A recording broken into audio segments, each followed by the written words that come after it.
the back, the VOD and the silver screen. Kevin and Tom and Joe know all there is to know, from masterpieces to deep fried tacos. And if the movie sucks, you might hear them say, there's no telling where the guys will take you. Get ready for a spoiler. Won't say it twice, cause we already warned you. Better watch out, it's gonna ruin the plot. Real spoilers. Real spoilers.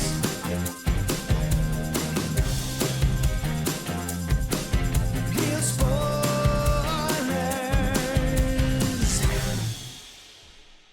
Broadcasting from the lush but not lavish studios located in the basement of the O'Keefe Institute for Advanced Film Snarkitude, this is Real Spoilers 816. Salute to Kansas City. Grin 2. Grin 2. Yes. Yeah. Smirk. Smart. Yeah. So let's go around the table and everyone can introduce themselves before I forget to go around the table so everyone can introduce themselves. This is Joe. This is Kevin. And this is Tom. Before we dig in, quick shameless plugs. Don't forget we're available on Apple Podcasts, Spotify, iHeart, TuneIn, wherever you find a podcast, you can find us. While you're there, be sure and follow us so you never miss an episode. Maybe leave us a review. That's super helpful and makes us feel better about ourselves on the inside. You can also find us on Facebook at facebook.com/Real Spoilers. While you're there, like the page, join the group. It's called the League of Show Sharers because we are hoping and encouraging you to share an episode. People who were kind enough to share an episode last week include Tom Dowdy, Chris Valls, Glenn Cougar Mellon Brewer, Richard Krotzer, Travis DeWitt, Gabriel Lugo, Ralph Tribble, Chris Magic Man, Julianne Jordan, Taylor Ward, Aaron Kyleman, Heather Sachs, David Rojas, Kevin Brackett. Hey, finally. He bailed last week. Yep. So he gets credit. In Session Film, Mike, and Oscar, Geek to Me Radio, Colby Mack, Ronnie Castle, Matt Naglia, Nostalgia Cast, and Ryan Terry. So thank you very much. Also, don't forget we have a Patreon at patreon.com/Real Spoilers, where for $5 a month, you get all sorts of bonus content, and we like you extra. And then finally, you can watch all of these over on the YouTube if that's your jam. Or Get to it. Talk to us for not liking Joker. Yeah. It's been a lot of people's jams lately. It's true. It's so That's funny. true. It's like read the room, man. Nobody liked Joker. I know. Like that's not a hot take to be like this movie is dog. Right. So like bad. if you so liked bad, it, I had to skip a week of the episode. I'm like, I can't watch movies anymore. yeah, you're like it ruined me for cinema. It did. Like if you liked it, hey man, congrats, Yeah, more man. power to you. Cool. But to be mad at people for not liking it, like you're gonna be a busy fella. You might need to take a nap there, big guy. You're gonna be tired. Yeah, you better pack a lunch. because that movie was bad. It was bad. according to the general consensus. I like the one that the guy said it's not a comic book movie. It's Yeah. like, what are you talking about? Three of the main characters, the three main characters are I comic know. book characters. And, and the other thing, too, which I'm glad that it baited some people in, you have to look carefully at what I'm titling things. I go, Joker 2 is the worst comic book movie of all time, ? It was a question mark, and it was also alluding to the lowest cinema score of all time, making the audience vote for it. It was a question. It was to encourage... You fell for the clickbait, Yes. loser. And it was... You got to be smarter than the internet, That's man. right. So it's just funny that people were like, no, but I mean, I was encouraging Catwoman, people, Steel. which is great. I'm encouraging people to say, I think this is the worst, but to say like, if you get mad about it, say it's not the worst, blah, blah, blah. It's like, dude, it was a question. And if you listen to the episode, we talk about it being the worst rated comic book movie of all time. Punctuation is difficult. It's crazy, isn't it? So it worked, It you did know, work. 1,500 views in 2 days. Hey, I'll take so, it. You know, Yeah. Compared to the coming. 25 for Saturday Night Live. Yeah. Smile 2 is the worst sequel to Smile of all time. That's one of my favorite. I love with the girls. I guess I'll tell them. technically Smile is a sequel, though. It is the technically. short It There is a started short as a film. short film. I don't know that it works like that. I don't No, think it was really The short Feature. film is like the proof of concept. Yeah. Which is also very good. The short film is great. I have to ask because I thought about this. I hadn't watched the first in a while, but then when I was reading up and remembered it was a short film, is the person that passes it to the doctor in the first movie the character from the short film, or are they disconnected? Because that's a pretty cool continuity. I initially thought that you were onto something. Okay. It is not. Okay. But when I first saw that short film, I was like, That would be pretty If they wild. turn the short if into a they- feature but connect them and they exist in the same. If That's the pretty neat. if the patient that I'm Mhm. trying to think, Rose That's what I was- sees yeah, that's what I is was the thinking. patient from Right. I would have been like, dang. But it's something like the shorts, like Laura is not smiling or Yeah. something. Yeah, so yeah, it's It's yeah. like not there's something wrong But- with Laura. but Okay. Yeah. Laura, Because they were gonna call Smile. There's something wrong with Rose. okay. but and- Laura is the name of the patient that Rose sees. Oh, Oh, so it might be the same character, but That's not what the I'm same thinking. actress. yes. Well, then I definitely think that. I think it's that's- but I think that isn't Laura in the short film? Isn't she already seeing the weird stuff? I believe so. So then she would not. Oh, If Okay. she was seeing weird stuff and then passed it to the doctor yeah, in the yeah, feature. yeah. Which I she don't does. know. I mean, write in. This is another great opportunity Yeah. for you to watch it and comment. Maybe it's but how like El Mariachi and Desperado. Desperado, and then Once Upon a Time. I gotta revisit that. I haven't seen Once Upon a Time in Mexico. There it is. I haven't seen that since I haven't seen it since it theaters. came out, Yeah. and I I just thought wa- that I- was for good reason. I thought so too. Yeah, I don't remember. I don't that. remember it being very good. What, Once Upon a Time in Mexico? Yeah. Yeah. I don't remember either. Oh. Johnny Depp was in it. He's Yeah. got like the blind hitman. Yeah. That's like when he was in a fallow period, like now. Yeah. So I had never seen Smile. What? Oh, really? Because we saw We it didn't do- outside the podcast. We didn't do an yeah. episode on it. Oh, And so I forget something else big came out that week, and so it Yeah. just and I kept saying like, should we circle around and do this? People are raving about it, and you guys never wanted to, and then we thought- did. I mean, Well, we had seen it, I so we would have been definitely saw open, it. but there was no opportunity. But Yeah. we had seen it. We And- saw it week of release for Yeah. fun. Yeah. Yeah. and so I watched it on Monday. what did you think? It was okay. I think Oh, I love Smile. I mean, it love was like it was solid. It didn't blow my mind or Yeah. anything, but it was solid. Yeah. Like I was just like, oh, Yeah. this is I get why it's like, pretty yeah. wild. But Because I think it came out around the same time as Barbarian. Yeah. I think I like think Yeah. that's what it was. And like we did Barbarian, it was kind of like, oh, we had to pick our horror Yeah. movie Yeah, yeah, that yeah. week, and we went with And Barbarian. let me tell you, if Joe and I have already seen a movie and there's a chance for us to do the podcast without seeing another movie, oh, we will take it. Trust me, But there were no I chances. did see a trailer for the guys from Barbarian have a new one coming out. Yeah, they do. And that looks even crazier Yeah, I'm than so Barbarian. excited. Also, Osgood Perkins has another movie coming out like this year. Do you know what it's? I don't know It's anything about Monkey it. it's- Shines. it's- It's based it's on the a Stephen King Stephen book. King Okay. short story But from it's- Night Shift. Yeah, Ryan which saw is, a preview for it, and I didn't see it, but he said that looks good. I didn't realize that was the but one. that's like, I mean, Longlegs is only what 4 months. But it's like an Whoa. art house movie that rolled out kind of slow. Yeah. So That's like fair. it might have been made like It- 2 years it was ago at a- before Yeah. it finally went wide. I think it was at a Longlegs? film festival Oh, a couple was years it? ago. Longlegs So- was. Yeah, so I Okay, think okay. they're working. He's like they don't take that much time off. They jump to the next job, whether a movie's I just thought it released was. or not. and- I saw the trailer and I was like, Osgood Perkins. Like, Yeah. wait, I just watched that guy's movie. well, Good it's hot, Lord. his name's hot right now. That's so true. That's true. Keep him coming. Yeah. So Smile 2. Yeah. So this is.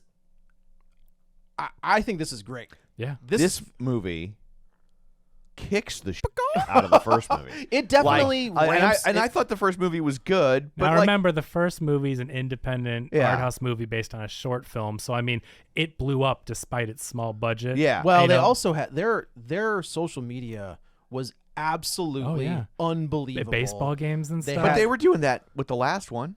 No, I Yeah. mean that's what I mean. That's the why it last, took the off, last- yeah. the last one, like their social media was absolutely incredible. Yeah. I think I saw a tag where it had like 100 million organic Yeah. views or hits on social media because of the baseball. Yeah. Like during the World Series, they had people in the stands. Just sitting there, like smiling Yeah. creepily Straight onto right the behind camera. home plate. I remember the first time Yeah. I saw that, and I was like, "What the hell is going on?" Yeah. Right. And then It it was like, reminds me a lot of Blair Witch. I haven't Yeah. seen, Oh, there's not yeah. a lot of movies that have done that kind of guerrilla marketing where you can't quite tell, like it's blended in. It's not just like a billboard Yeah. or whatever, but you do that because stuff. it's very dicey, and also Yeah. there's not a lot of movies that it works with. Yeah. Sure.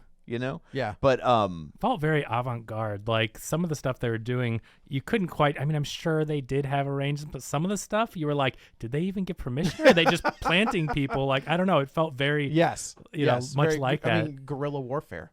Can you say that? That's still okay to say? I think so. Okay, but that's what it felt like. GUE. You're not. Yes. gorilla. No. Yeah. You're Yeah. not insulting gorillas. No, absolutely. That's why he not. wanted to check. I just Yeah. wanted to be safe. Yeah, that's exactly what that marketing scheme was. Yeah. Like it was just very maybe they didn't get permission, and all of a sudden it took off. They're like, all right, we'll let you keep doing It's such a clever way to advertise because, like, if you actually tried to literally advertise, they would blur you out. Oh, for sure. But if it's just two people sitting there smiling, like, they don't really know what to do That's with what I'm that. saying. Yeah, Like, it felt very much like Yeah. so creepy. What's fun about that is if you go back and watch any of those games, people around them are like, Huh? what the hell's going? Like, Yeah, that's got to be weird to be sitting next to them. And here's the best part. You know the people sitting next to them are really, really, really rich. And 100%. And they're not used to having to deal with Weirdos things and they don't like. Right. Having a so couple like creepy smiling They're people like, next what to do we them. do now? Call the usher. I don't They're know. just smiling, ma'am. Right. What do you want us what to do you, do? What do you want us to do? We Like, can't do anything. Do they touch you? Do they yell at you? No. Do they lick your Cracker Jack? No, they just look weird. They just look weird. Yeah, sorry, that's not a crime This, quite yet. This is the epitome of it is basically the same movie as the first one. So it's kind of an Evil Dead 2 kind of thing because they got a bigger budget. They ramp everything up. It's different. I mean, the plot. Okay, it is the same it's movie hard- in the it's fact that hard there's to- a smile demon, but It's the hard to- plot is completely Yeah, I feel like different. the- I mean, so I it's a totally this is- different what I movie. think is interesting is Yeah. the first one definitely. So I just rewatched the first one because Yeah. I also had questions about tracking the demon, and I figured it out. oh, You can figure, and that's the best part. is does if the rundown the guy gives legit? it's legit. Okay, because So I wasn't even sure if. Well, maybe we should just go in the movie. Well, before I we just start. want to like it. The first one definitely deals with mental health Mm-hmm. and law, and it's basically mental health and like believing a person. This one's one trauma. is trauma and drug use, and Mm-hmm. so it's like it is interesting that he took Parker Finn is the director of this, writer and director, I think. Same director as the first one? Yeah, Or? yeah, Okay, same great. creator, same, which is why I think it feels as good as it does. Yeah. is because it's the same people. That's great. It's the same guy, and he got more money to do Yes. what he wanted to do. Yeah, $28 million and- budget. There's some big production with those and I- concerts. And this kicks the shit out of whatever that M. Night Shyamalan Trap. thing Oh, was. yeah. I trapped from a technical perspective and having a real concert. I appreciate the technical aspects, but story-wise and things making sense as far as they can with a smile demon, this made way more sense than Trapped. I heard a theory as to why Haley Mills was in that movie Okay. because it was a parent trap. I mean, Good job, Shyamalan. Yeah. but I mean, like honestly, that Makes me like it worse. That's from How Did This Get Made, for the record. Like, but it was just like that's a wild. I could see that being the reason they put her in that movie. Like, absolutely. It was like, no, it's a parent trap. Like, for a that's what- joke for the 60-plus Ex- crowd. Yes, goodness. that's Yeah. exactly it. Sure. So yeah, so this Rocket one, ride to financial success there. so this movie picks up 6 days after the first one. So Which I was confused about because I just ran with it. It's been since the first one came out in theaters that I've seen it. Oh, and sure. So when it said 6 days later, I kind of rolled with it and was just like, oh, 6 days after something happened to him. Like, I get it. I didn't Oh, realize yeah, that something was happened to him. that was the guy. That's from the the guy. first guy one. at yes. the end of the first. So at the Yeah. end of the first one, our main character thinks she's got it, the demon beat. She you does know. Goes not. to her to. childhood home and sets it on fire. She thinks she's done that, and that's the thing with this demon is the further and further we get into the possession, the more and more it messes with your perception of reality. So in that last one, it does end with our main character, who is the daughter of Kevin Bacon. I don't know if it's Kira Sedgwick. Mm-hmm. I don't know if it's her daughter. I I would think think Is it so. their daughter? Been Oh, I guess they've been together together forever. With her forever. age, yeah. I would Yeah, think maybe so that- it's their daughter, and yeah. she's fantastic in that movie. She thinks she has the demon beat, she does not, and she ends up losing, and she sets herself on fire.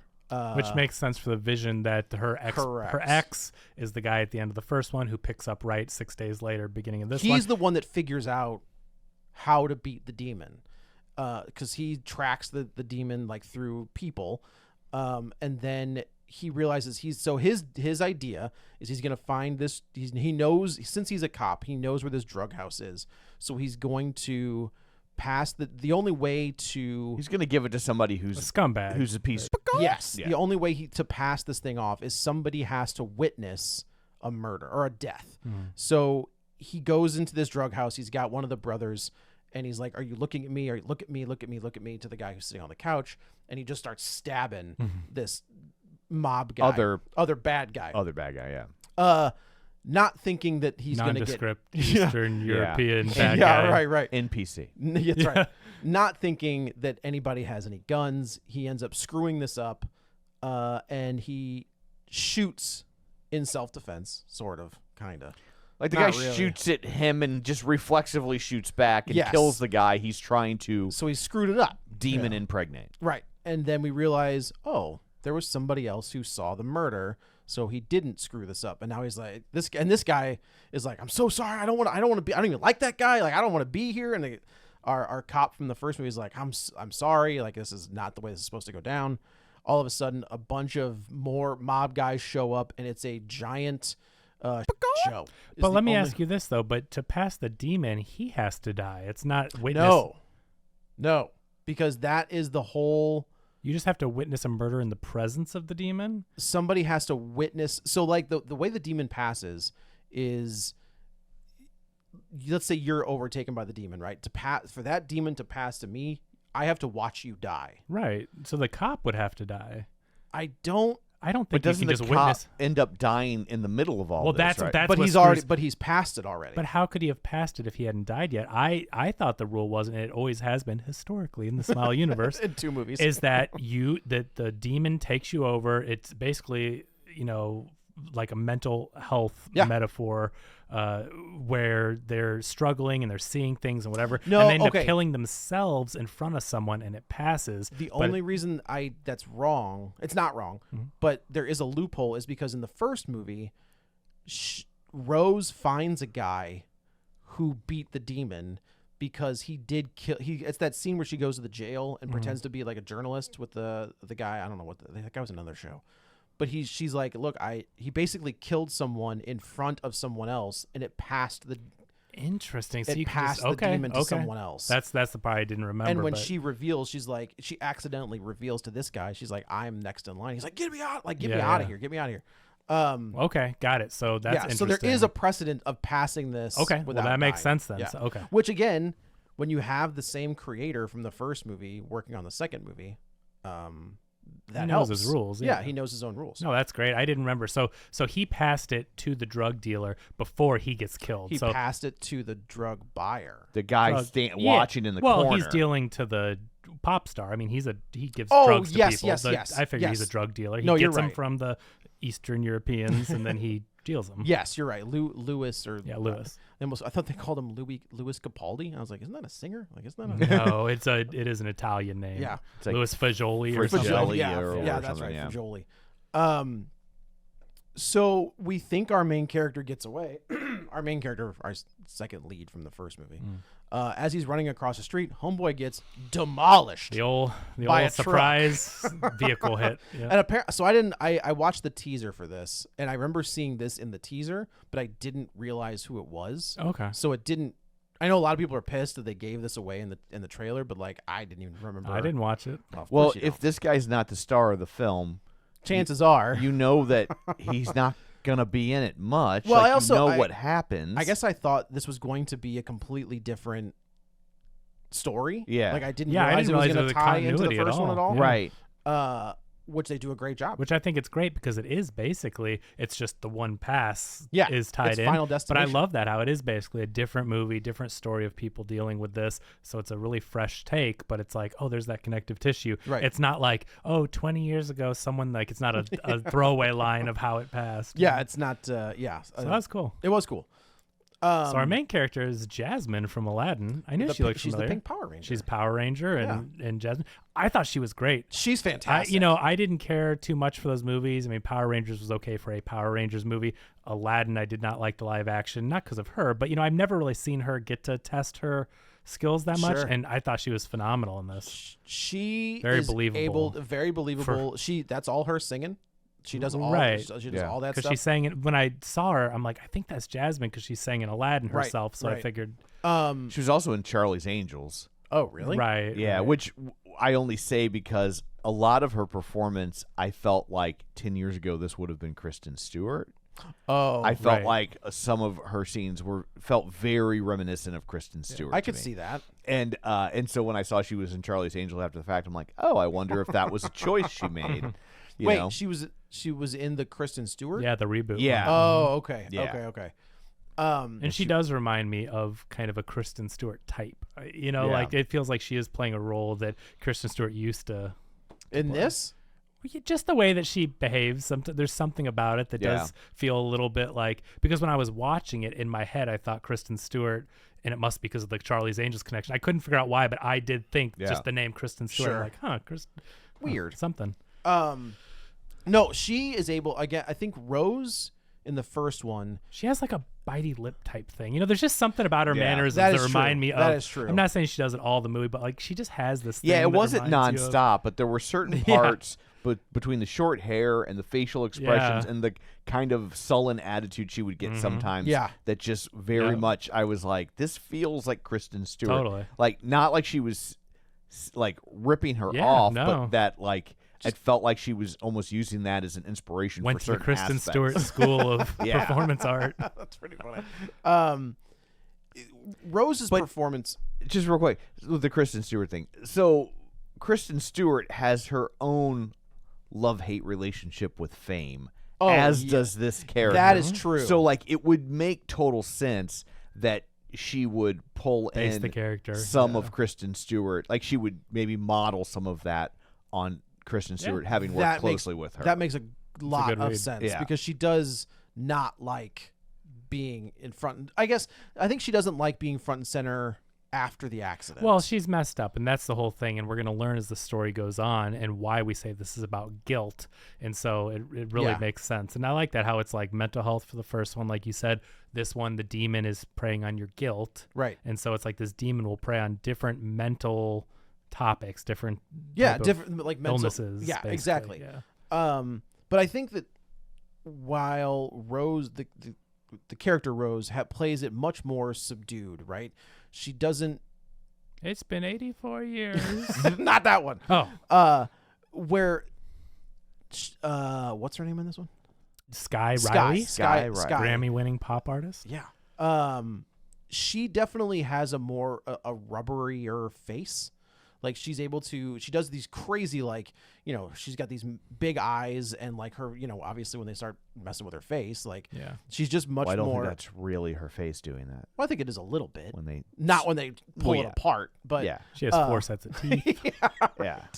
I just think she's much more. She's emoting a lot more than I think the Rose character did. Well, let's talk. So she's been away for a year because she had substance abuse problems. Her and her boyfriend, this famous actor Paul Hudson, they're partying, they're doing drugs. Right?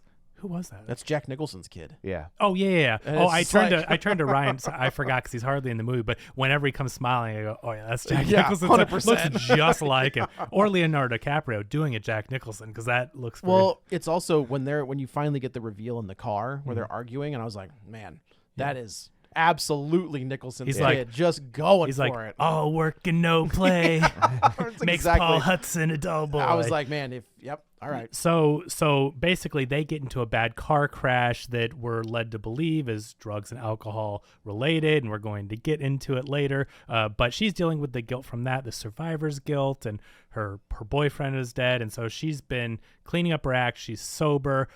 She has scars all over her body, front, back, her leg, where a bone popped out. We see later. The only thing that she takes is Vicodin for the pain, but she can't get it prescription because of her substance abuse problem. Nobody will touch her. So she goes to Lukas Fregoli. So, but it is interesting. It's the pain. Like it's. I'm glad that they kind of touch on. It's not for. I mean, I'm probably part of it is for the addiction process. But she does have, like you said, this massive scar on her back and her stomach. Yeah. So there's a scene where they're working on a choreography for a dance, and she just twists the wrong way. And it's really good choreography. Like the production value, It looked like great. it looked like a real choreograph. I would believe that. No, that was true in Trap as well. I would. We talked about how those songs were good. They sounded for like, sure. Yeah. But like here also, I was Yeah. really surprised at how strong. I think they made an EP that you can go They stream did. Oh, really? on like That's part Spotify of or YouTube or the something. viral marketing, right? That's like fun. that's what these folks do, and it really But is these songs effective. are good. they're solid pop songs. They sounded like 100%. real, yeah.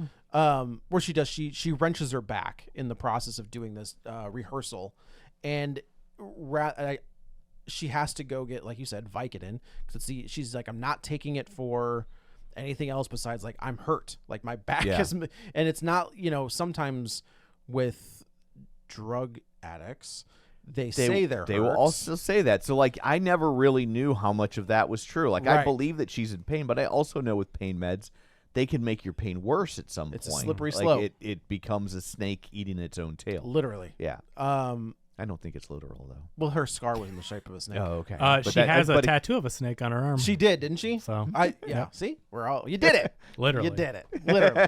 I was like, the scar would also not be literal, even if it's in the shape of a snake.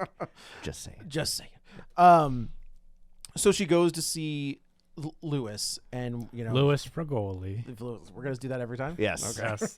Because he's not gonna be around much longer. Are you gonna keep saying it like Mario? Like Chris Pratt's Mario? It's me, Louis Louis Fregoli. That's the plan.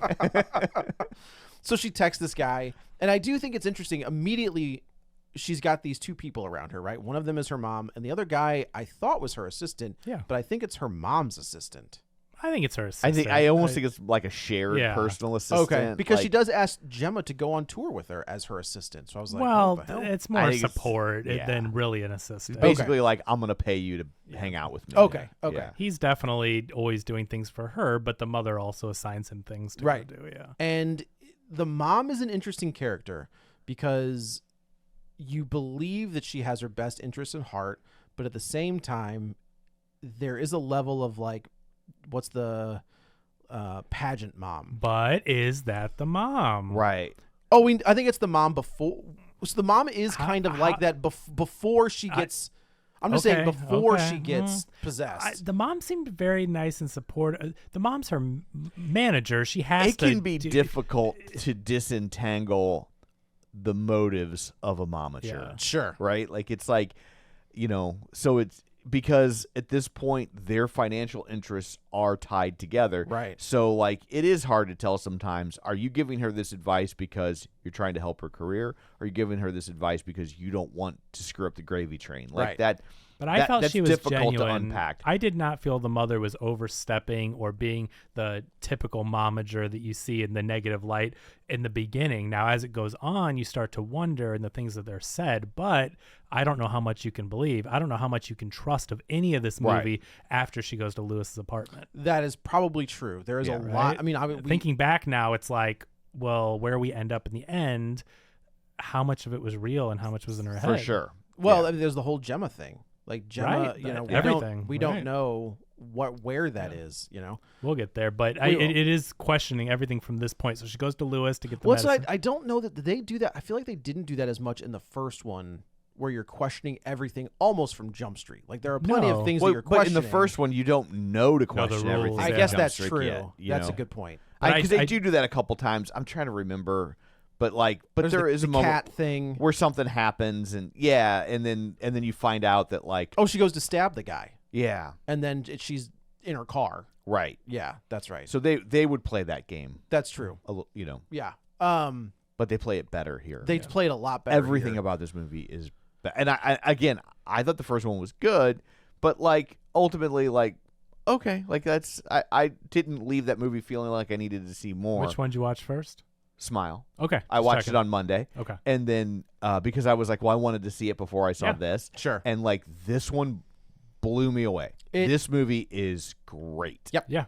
It is in. You can see Parker Finn's development as a filmmaker. Yeah. There is a massive step up in skill. I mean, the first one was good looking, but It this was. looks great. The first one, the acting was solid. This one, the acting's amazing. Yes. The first one had an interesting story, but it was really more just a high concept that you watch play out. This one had a great story. I was as invested in her career as I was I was in whether or not she was gonna beat back the smile demon. Right. Right. And like, I mean, just everything about this movie worked. He figured it out. Also, I will say, I hesitate to even say he figured it out because the first I one guess he did- worked. yeah, right, but right. this just is better. It's rare that a sequel is better than or as good as the original. I mean, we talk about that all the time. It's a very, very It's a hard very thing short, to do. It's a very short list. And I think this one is just as good as the original. They're different. They're very different movies. I in have to scale and in story, but I have to agree. I think this is better than the first it's impressive. And I think the only reason why it's more possible in this type of movie is because you're going from kind of an independent art housey type, low budget, first unknown director, right?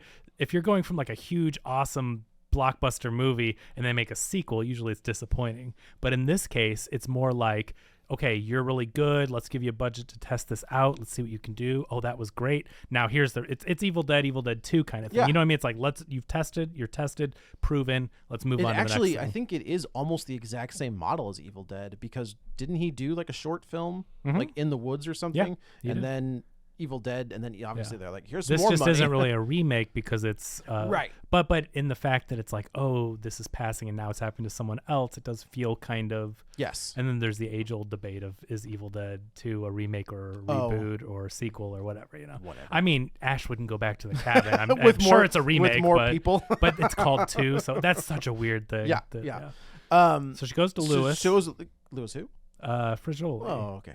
And he is off, like he's off the rails. Yeah. She sends him a text and he's like, of course, come on over. This guy's really good too, because this role would be really easy to come off like a cartoon character and overact it. Yeah. But he's really believable in the way that he's all hopped up. Then he's like, all right, cool. I'm trying to figure it out. Like, the acting, like Tom said, is phenomenal in this. And I'm glad Scott got a chance to test her chops here, because again, the other movies, I mean, she was fine and I liked her well enough, but I never got the sense like, oh, she's a great actor. I mean, those movies weren't really giving her much to do. So I'm glad that she was given a chance. I mean, this is her show. This is close up in her face. This is her doing most of the heavy lifting. This is all her. And she's phenomenal. I mean, I never for one second felt like, oh, that's just an actor and oh, they're not quite getting it right. Like, I was worried for her. I believed what she was going through. You know, she does great. I think this character can be really hard to get, because she has moments of being kind of like the starlet that I was like, fuck off. Yeah, like she's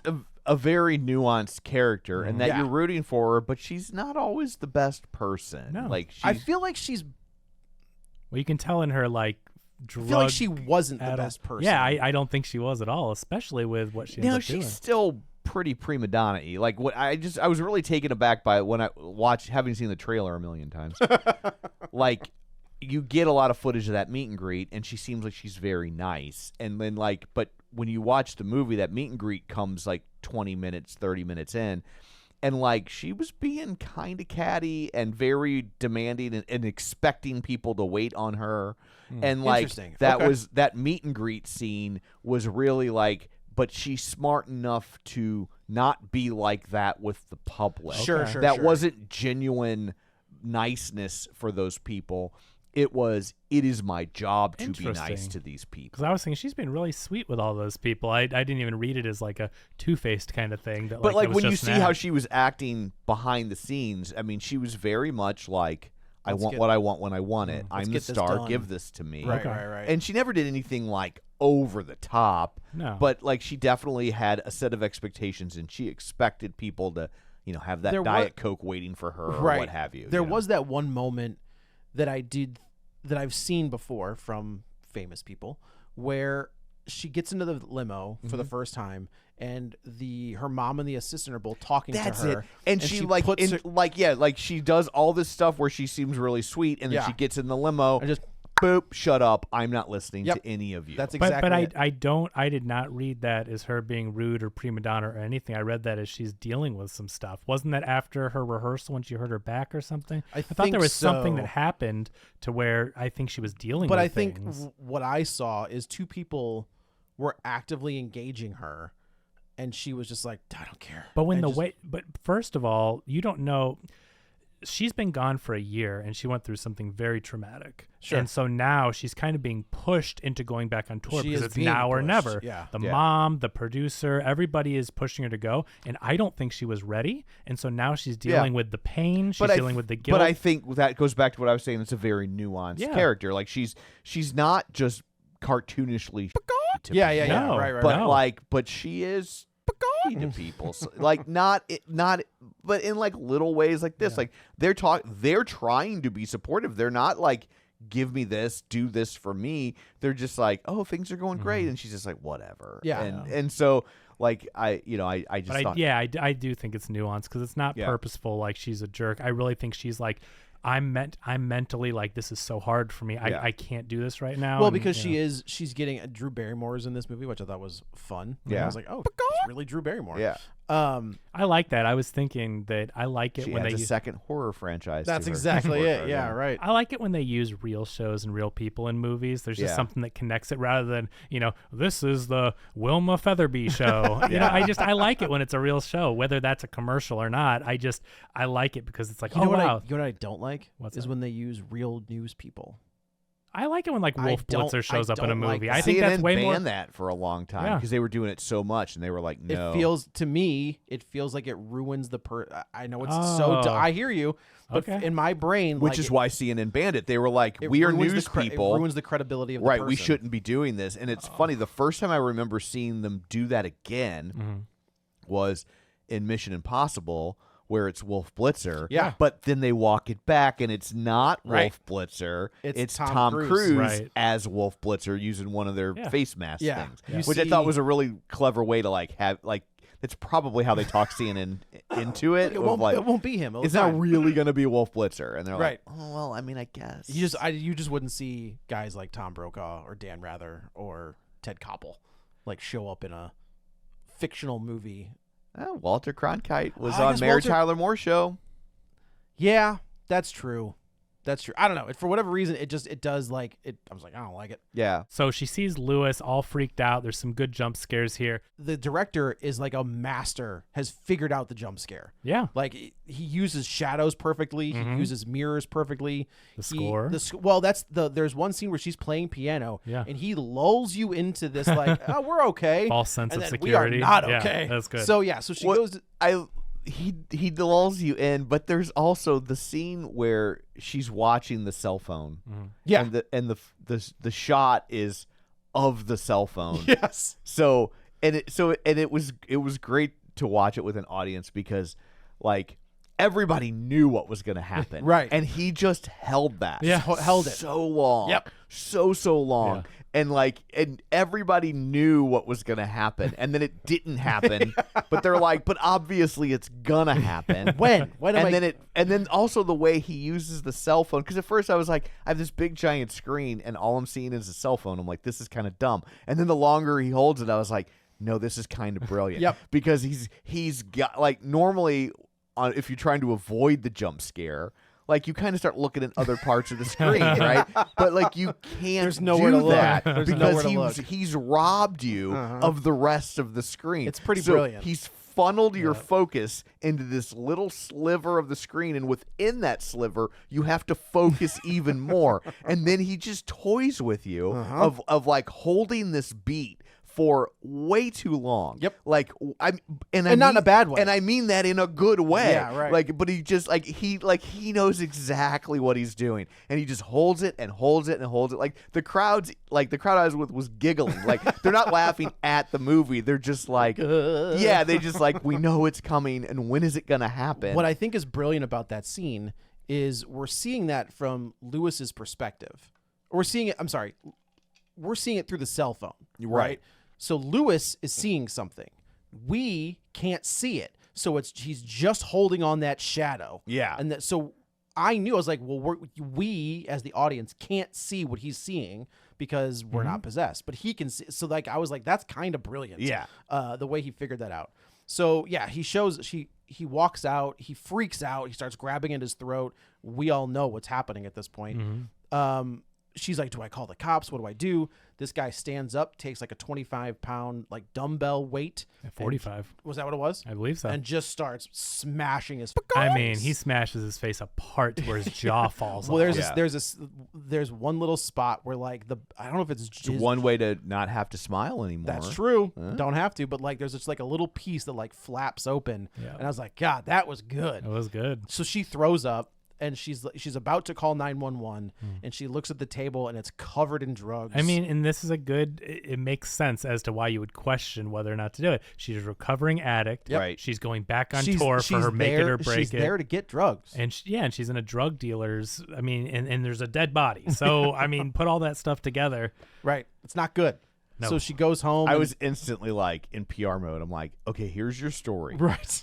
An old friend called me who's an addict, and he knows I'm in recovery, and he needed help.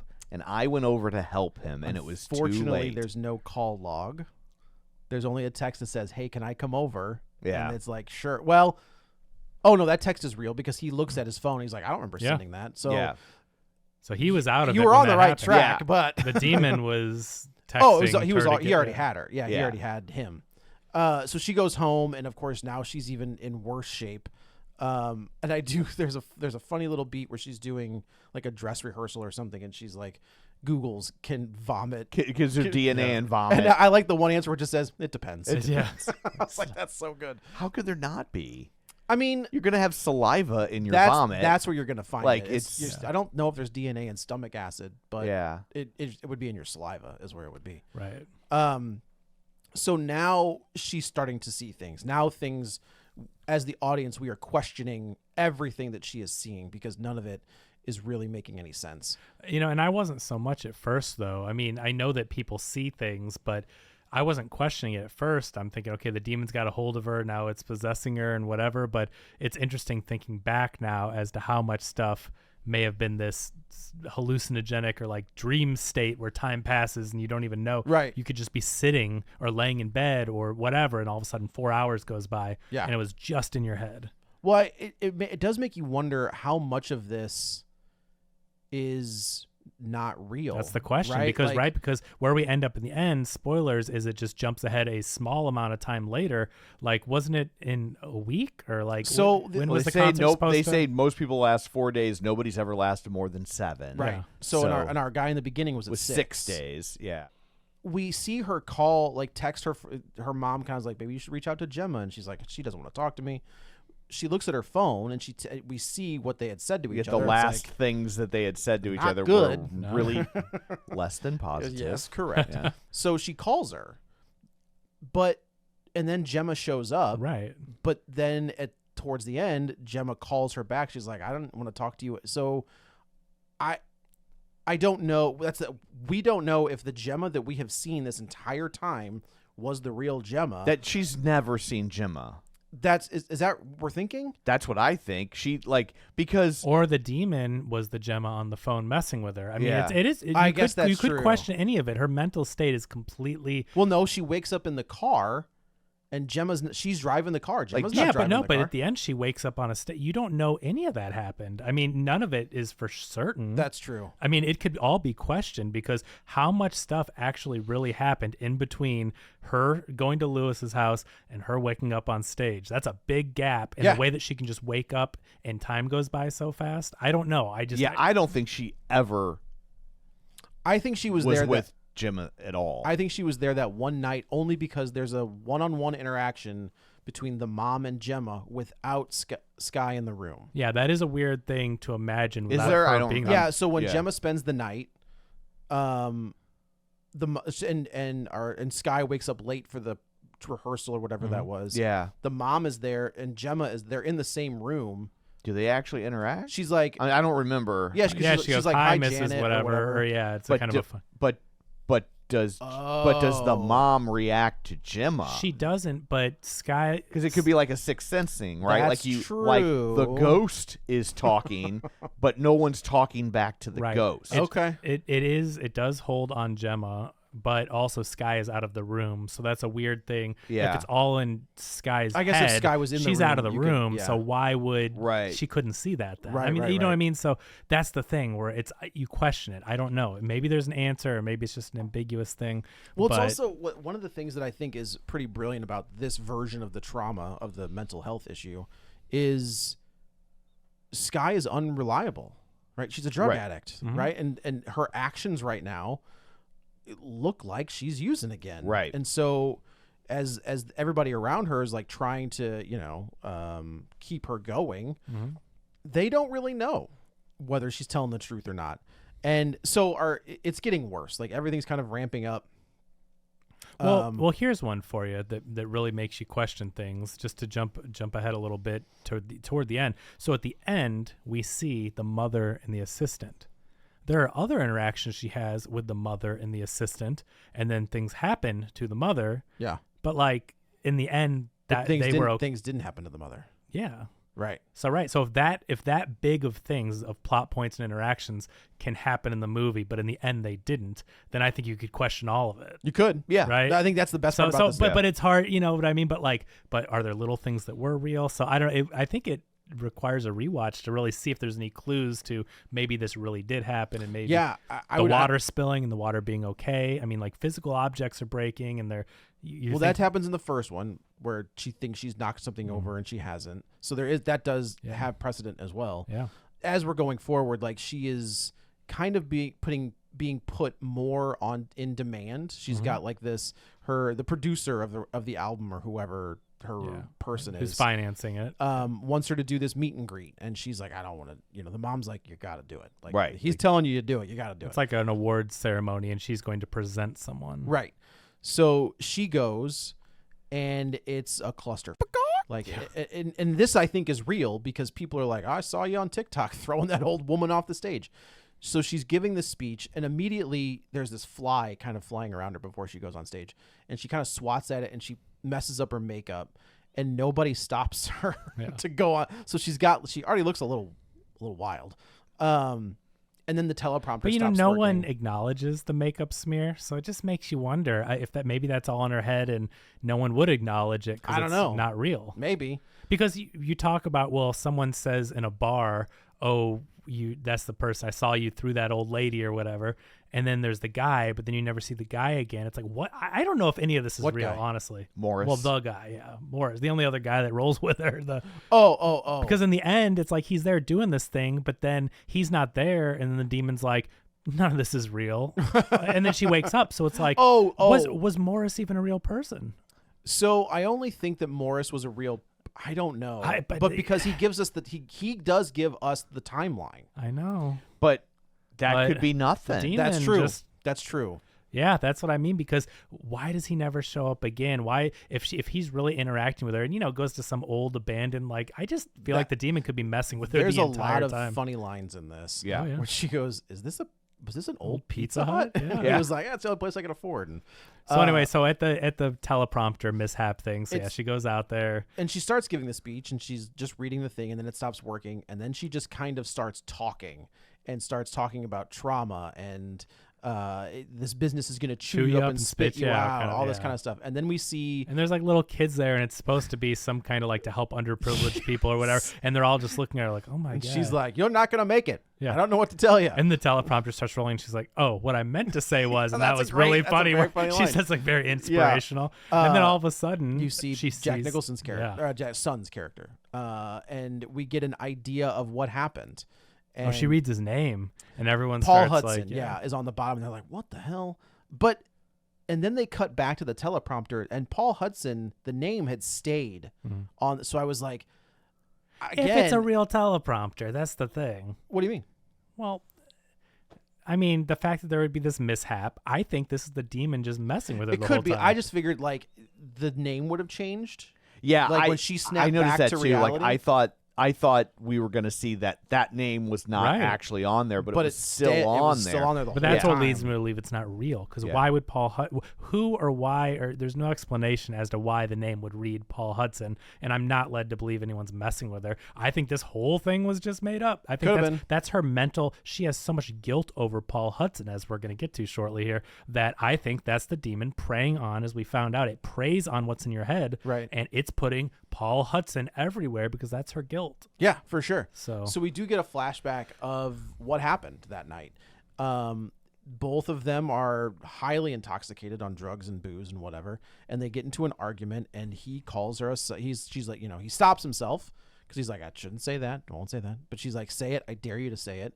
He calls her psycho, And Keep saying it. and calls her, all kinds of other awful things. And she's like kicking him while he's driving, which Well, I obviously think is she very doesn't- unsafe. Yeah, well, sure. And then Yeah. she takes the wheel. It's and because she's psycho. guys. yeah, right.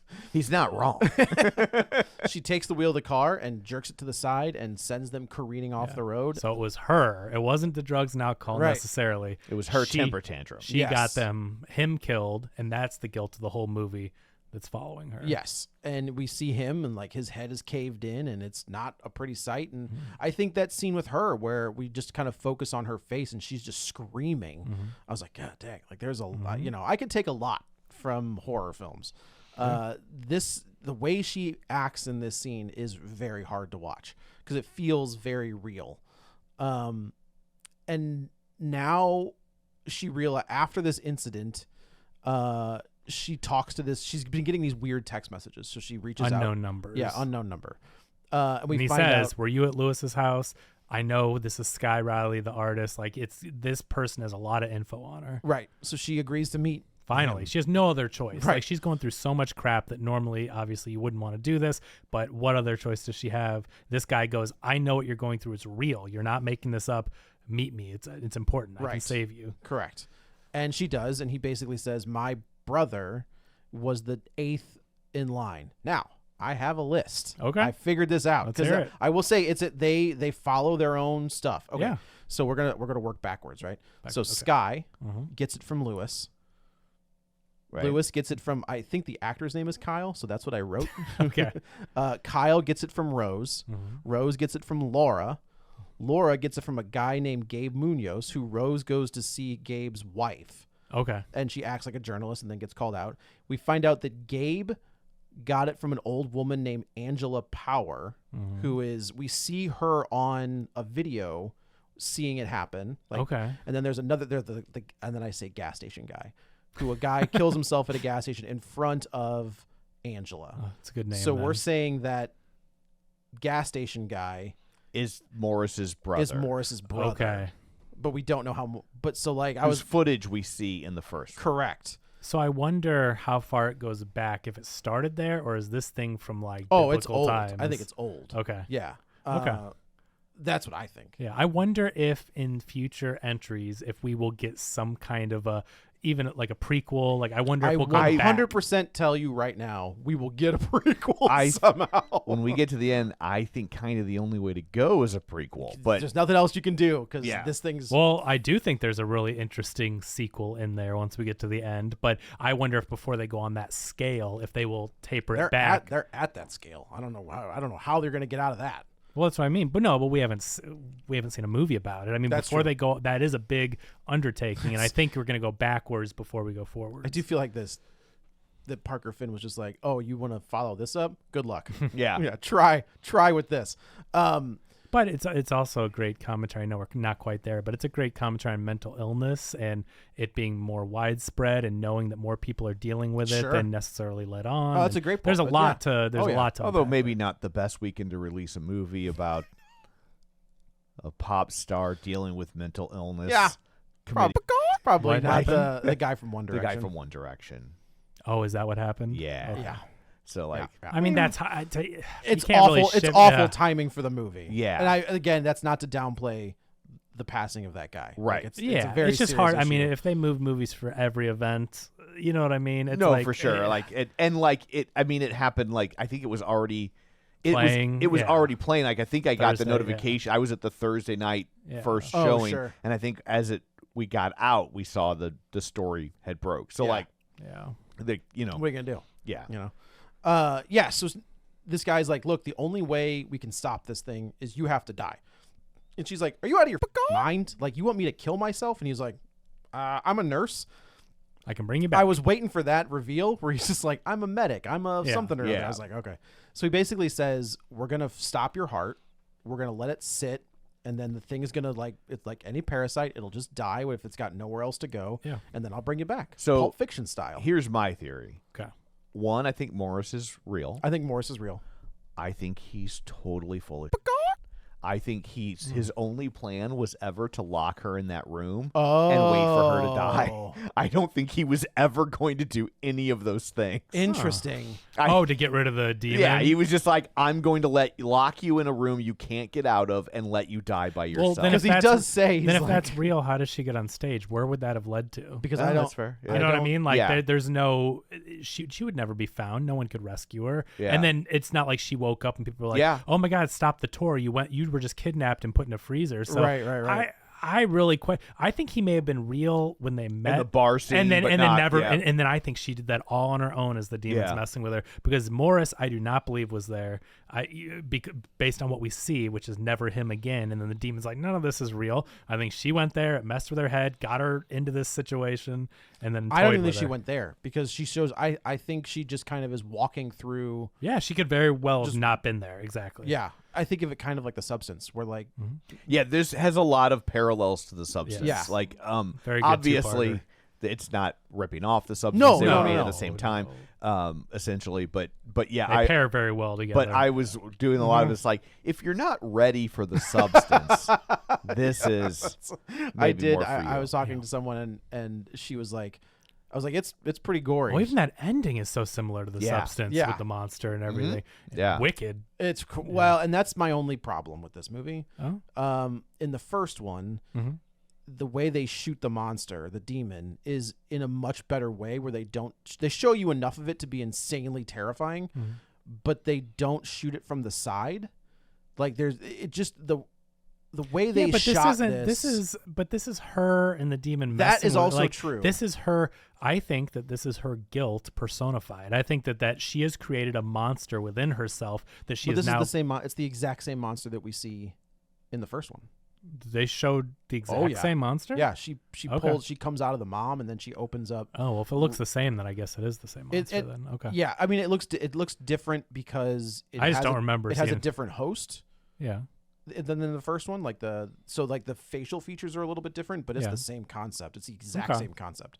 So she ends up meeting this guy's, and she's like, I'm out of here. And of course now people are noticing her, so she bolts out of there. This is again a great scene.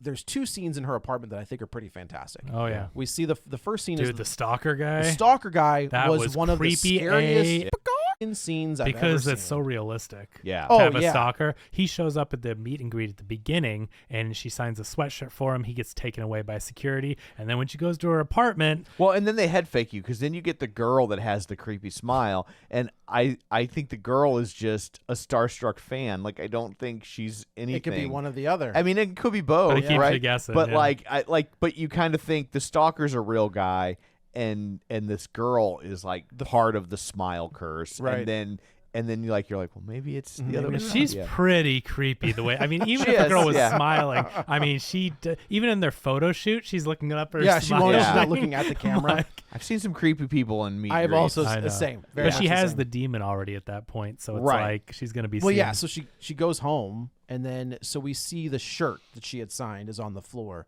and then we see his jacket, and then his pants, and his shoes, and his stained Yes, yeah. underwear. Yeah. And But then he's I- naked in the corner in the shadows, breathing and smiling and looking they do at the her. same thing in the first one with Laura. Like the first time we see Laura as a ghost, it's very much like Hereditary, but like you can just make it out. Yeah. Like, and then he Oh comes. man, it's tearing- creepy. tearing- The naked, creepy person charging is Yeah. always a scary thing. And then the second time, But then Gemma supposedly comes into the room Yeah. and he disappears. It's all in her head. it's all fake. Yeah. But I could see that is her again with like, I don't want to say, it's hard to say mental illness. It's an issue, but I don't know that it's like there's a diagnosis. This one I think. I mean, just her survivor's dealing with guilt. things. Yeah, you guilt. know, You know I what I mean? guess. But it's hard to say because I do feel there's a lot of mental illness commentary. But her being guilty, I don't know. I can't say illness. You know what I mean? But yeah, but she's dealing with something. because she should feel guilty. Yes. right. Correct. So this stalker is something that celebrities have to deal with. Oh, yeah. And so I do believe that the demon is preying on all of her fears over stalkers and things like that. Especially this guy. Yeah, so Right, it's tapping like, into yeah. him, and then, but anyway, we're moving way back forward now. So she goes back to her house, and this is the other. She's like, creepy I'm part. leaving. I'm getting. She's packing up, and then as she goes out with her suitcase out the door, there's like 10 really Well, I creepy. think she Her opens her backup dancers. Yeah. which Yeah. I got to tell you, this is a brilliant scene. Like climbing up on the wall and they're all smiling, looking at her. Ugh. It's very much built in the choreography that they had been doing. Yeah. So it's choreographed just like a dance, but it's also absolutely terrifying. They all because move together. So they all move together. That's the scary part. And it's like and these are the rules from Mario, Super Mario in the ghost house. When she looks at him, they don't move, and when she runs away, they chase her. You know how the ghost stops when you look at it. I was thinking Super Mario rules. But it's such a brilliant scene because, like you said, they're all moving in sync. Like and locked in the smile and the stare. Yes, they don't ever. The actors do a really good job of just staying. Yeah, they're always locked in. Like they have auto focus. So she auto gets aim. beat up basically, and then she wakes up in what I thought was a rehab facility. Her mom's there, and she was, she's like, "What's going on? I need my phone." And the mom's like, "Look, we've cleared your schedule. Like you're just gonna stay here and relax. You're gonna be fine." And then they kind of have an argument, and where the mom does go full on momager, like but you also believe her. And again, this is all in her head, so we know that it's now Sky, and all her insecurities and worries or whatever. But what the mom says, I mean, she did, at least in from what Sky knows, I believe Sky's projecting this, but she's like, I gave up my career for you. Right. This is the last shot. You don't get another second chance. Like, I agree with all those things. Now, obviously, you should see your child and be like, she's not fit to go on tour. Right. But, sure. But I believe she had the best interest to, like, if you want to do this, like, it's now or never. Well, this is your last shot. Yeah. Like, so the last time we canceled a tour the night before, you went into rehab. And Sky seems like a crazy drug addict, too. Like, you have to believe that we know what's going on. And even though we know now this is fake, but from her perspective, if she was real, all these things Sky's doing seem like she's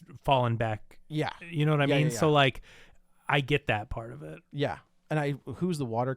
What bottles of water is this gal? Oh, Voss. How could you forget? How much money did they get? They better paid up because she's drinking. They made it a plot point. And okay, to be fair, they made it a plot point, which I'm like, thank God, because it was so obvious and so Pepsi machine in World War Z that I was like, okay. But then they're like, okay, my therapist told me when you want to drink a whole glass of water. Yeah. And I've done that before too with things for like, okay, like if let's say I'm trying to diet and I want to eat, I'll be like, well, I'll go do 10 push-ups. Like, not eat and exercise, right? Like I've done that where you replace an urge or a craving. So I think it was also very important for it to be something that's in a glass bottle. Yeah. Something like, and I didn't know those were glass. I'm assuming because they kept breaking. I mean, like in it's fancy real water, life. Joe. Yeah, it's fancy water. It's in a glass. Yeah. But I did. The second time she did it, and I was like, oh, that's an addict thing. Yeah. Like that's exactly. So I'm glad they made it a part of the recovery process. And yes, it is a sponsored real brand that is a part of it, but they made it like. You could also see she's a pop star, so she wants, she probably would have designer water, right? But to your celebrity point, I mean, it could have been McGee's fancy water. I don't care about the process. It's a sponsorship. It's clearly, they paid money to be in the movie, and it was a little bit ridiculous. But at least the reason you're seeing it so often is because it's part of a recovery. So I do believe they explained it away as well as you could have, right? They could, yeah. So the mom now becomes full smile demon.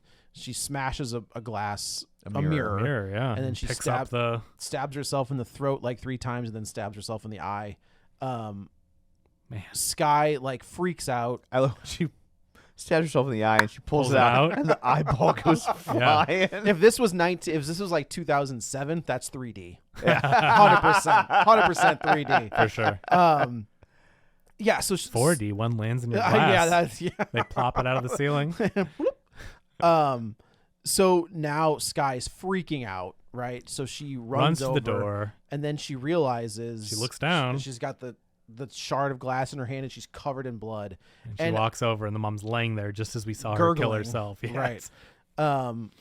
And initially I was like, oh, this is all demon thing. Like she didn't do that. Yeah. Like this is all in her head. And then why would you think that? It seems so realistic. Because we're in the last 30 minutes of the movie. Right. So I'm just like, the demon is just pushing her to the edge, right? So I was just. I mean, I thought the demon imagined like the mom doing it, but she really killed the mom. That was what I thought. I thought that it was I thought the demon was making her think that she had done this to push her even further. Okay. I believe the film is leading you to think that the demon messed with her to make it seem like the mom killed herself, but she's having a breakdown and she's the one holding the knife. You know, You're not wrong. That's how I took it, and obviously until later when you get the answer. But this scene is really intense, and now she's trying to make her escape. The assistant is trying to get in there. She's shooing him away, get me a soda, and now she's putting on a big hoodie that he brought in. Also, take the thing gown off. I know. Or there's a clean gown in there somewhere. I'm sure the hoodie. Judging from the hoodie, it was long enough to cover everything. But so since this is all not real, then it doesn't even matter. But she has Chekhov's hoodie. She has to escape though now. So she's escaping. Now this is like something out of Hitman where you're trying to plan. There's people talking over here, and then you're trying to get out, and the assistant runs over like an idiot. Oh my God, is that blood? Blah, blah. She's like, get away from me. And a security guard comes over. Are you okay? And she grabs his gun. She plays like she's hurt, and she grabs his gun and fires off a couple rounds and runs. Yeah. And here comes Gemma again. They hop into the SUV that just happens to be still there, and they take off. And Gemma, this is where we get the reveal that I believe it was her driver because she went to get coffee, and so it was either waiting on her for when she was done or whatever, because she was just bringing coffee to Sky. Right. This is where we get the reveal that maybe the Gemma that we've seen this entire time isn't real. She drives off. At first, she's like, "Oh my God, what are you doing?" And then she's like, "Oh, I gotta go. I gotta go." I gotta go to You don't know how to drive. I do like it's got some good lines where she's like, "I gotta go to Staten." She's like, "Ugh, why?" Yeah. So we get the Gemma call, they're talking, and she's like, "I'm ride or die, bitch. Like this is what we do." And then, I turned to Ryan and I go, "Die." That's pretty good. But then she gets a phone call while she's talking to Gemma, and it's Gemma. Maybe. Oh, but I don't know at this. I'm telling you, but I like don't know at this the way point. that she responds to the phone, she's like, "I haven't talked to you in 2 years. Like, why? I sorry it took me so long to get back to you." Yeah, but the way the mom killed herself was believable too. Yeah, I mean, nothing happening right now is real. I guess that's true. Right? I mean, you can't even say, "Oh, but this sounded so believable." Well, look at all the other believable stuff. That's fair. The point is, it's in her head, right? So it's anything she can make up, anything goes. So she wakes up. Well, she's like, "I can be in control. I'm in control." Right. But this is why in the next scene I'm thinking, was she in control? I don't think she ever was, because the demon's just playing with her. So she wakes up, she's driving the car to New Jersey, goes to the old abandoned Pizza Hut, and then you meet his name? Morris, and allegedly, and runs into there, takes her to the freezer, says the plan. Here's the freezer. We're going to stop your heart. The way that your brain's not going to totally get destroyed is it's cold enough, and then we'll make sure that it's all gone, and then I will put adrenaline or whatever. Pulp Fiction. Start you back up. We'll be good to go. By the way, the door locks from the outside and can't open. I'm like, oh my God. So Morris, he's like, I forgot something. I was like, Morris. Yeah. So he leaves, and then Gemma kind of starts to freak out a little bit, and she gets up, and the door has closed at this point. And she turns around. No, she looks up. Blood starts dripping on her. You're right. And it's her and the car crash on the ceiling. Right. And then she unbuckles the thing, and lands on her, and now it's just like this crazy fight with the two of the same. This is the same kind of thing that happens at the end of the first one, where it's Rose is fighting her mom, who is now the smile demon. And we think that we think that Sky kind of wins. We get, she's like, I'm going to kill myself. I'll inject myself and you're going to die. And we think that she's got it, right? Yeah. Again, this is a total deadite fake out kind of thing, right? This is what the demon does in the first one. This is the exact same way, where she injects herself with the sedative, I guess. Yeah. And the demon starts to react a certain way. You're like, oh man, we got it. And then it starts laughing, and you're like, "Oh no, we don't got it." And then you cut back to Sky, and she's not holding anything. And then the demon's like, "You're not in control. You were never in control." Right. And then she wakes up, and she's in this. What I think is interesting, earlier in the movie, she's wearing this outfit, and she's like, "I'm not wearing this." Mm-hmm. And the mom's like, "Why not? You look fantastic." And I guess the way the light would hit the sheer fabric, you could see the scar on her stomach. And I do like the line. She's like, "You can see how disgusting I am." And I was like, "That's an interesting line. That's a good line because it is an idea of like how she sees herself with all these scars." Right. When Sky wakes up, she's in that outfit. So like, did that conversation ever happen? Right? Like, I don't know. And she goes up on stage, and the pod thing that we had seen earlier opens up. She's Spinal Tap. Exactly, like Spinal Tap. We see the crowd. She's out there, and the dancers are doing their whole thing. And then we see the old Sky. It's Sky now, and she's in front of her. And Well, her mom and the assistant are in the crowd. And she's just like, what the hell? Then we've got the demon in front of her, and she tears open her stomach at the scar. And this is where like the big demon comes out. Yeah. And her sky suit is just hanging off of the demon. From like the waist down. Yeah. And the demon opens up. It's just like the first one, where the demon like reaches into Sky's mouth and rips Sky's face apart, and then climbs in. What you don't see in this one that you do see in the other one is the demon climbing into Rose's mouth. Yeah. And it was like, God damn. And I think the guys that did the makeup from the first one came back for this one. Okay. But they also were the makeup effects guys for Alien 3. Oh, wow. So like they've got like some juice. Those behind practical them. effects were pretty cool. They're great. They are... And that's what I know I've said it a billion times. I'll keep saying it. This is why practical effects are important. Yeah. Well, you see all these new up and comers are going back to practical, like the stuff they grew up watching, because it's like, you know, if you want me to make this movie, then we're going to do it practical, because CG is definitely, you can help. It helps a lot, right? Yeah. You can clean things up with CG, but there's nothing like a practical effect. way better. And then Sky kind of stands up, and as soon as Interesting I saw POV on this. Yeah, as soon as I saw the demon, I was like, well, because they cut to her, so she stands up, and you see on the monitor her from behind, and she slowly turns, and at this point, yes, you can predict she's going to be smiling. This is where we are. Yeah. But then they cut to the audience, and it's the audience is watching to see, what is she going to do? She's walked out, she looks distressed, and then all of a sudden you hear... she'd fallen, right? Yeah. She's laying on the ground, Right, and but then she she gets stands up. Yeah. And then, yes, you that's hear... thud.